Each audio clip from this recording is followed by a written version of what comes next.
তানিয়া আর আরিফের ভালোবাসা যেন কোনো এক রূপকথার মতো ছিল। কলেজ জীবনের শুরু থেকেই তাদের দুজনের বন্ধুত্ব গড়ে ওঠে, আর বন্ধুত্ব থেকে ভালোবাসা। তাদের ভালোবাসা ছিল খুবই গভীর, যেন একজন ছাড়া আরেকজনের অস্তিত্ব অসম্ভব।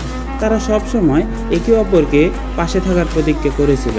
তবে জীবনের গল্প যেমন সহজ সুখে শেষ হয় না, তাদের গল্প তেমনই একটা ছায়া নেমে এলো। একদিন হঠাৎ করে আরিফ অসুস্থ হয়ে পড়ে। তানিয়া ভীষণ চিন্তিত হয়ে পড়ল। তবে আরিফ তাকে আশ্বস্ত করলো, কিছু হবে না, আমি তো তোমার সাথেই আছি। কিন্তু সময়ের স্রোতে আরিফের অসুস্থতা বাড়তে থাকে। আর একদিন সে হাসপাতালে ভর্তি হয়।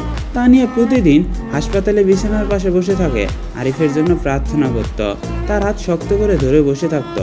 দুজনেই জানতো সময় বেশি নেই, কিন্তু সেই শেষ দিনগুলোতেও তারা একে অপরকে শক্তি দিত, সাহস দিত। দিন শেষে আরিফ তানিয়ার দিকে তাকিয়ে বলল, তুমি জানো মৃত্যু আমাদের ভালোবাসা আলাদা করতে পারবে না। আমি হয়তো শারীরিকভাবে তোমার কাছে থাকবো না, কিন্তু আমার ভালোবাসা সবসময় তোমার কাছে থাকবে। তানিয়া কান্না থামাতে পারল না। কয়েকদিন পর আরিফ চলে গেল, তবে তার কথা তানিয়ার মনে চিরকাল থেকে গেল। বছরের পর বছর কেটে গেল, তানিয়া তার জীবনে এগিয়ে গেল, কিন্তু আরিফের স্মৃতি আজও তার হৃদয়ে অমলিন। প্রতিদিন সকালে সে আরিফের দেওয়া ছোট্ট একটা ছবি দেখে, আর সেই ভালোবাসা তাকে সারাদিনের শক্তি দেয়। তাদের ভালোবাসা মৃত্যুতেও শেষ হয়নি, বরং সময় আর দূরত্ব পেরিয়ে তা আরও গভীর হয়েছে।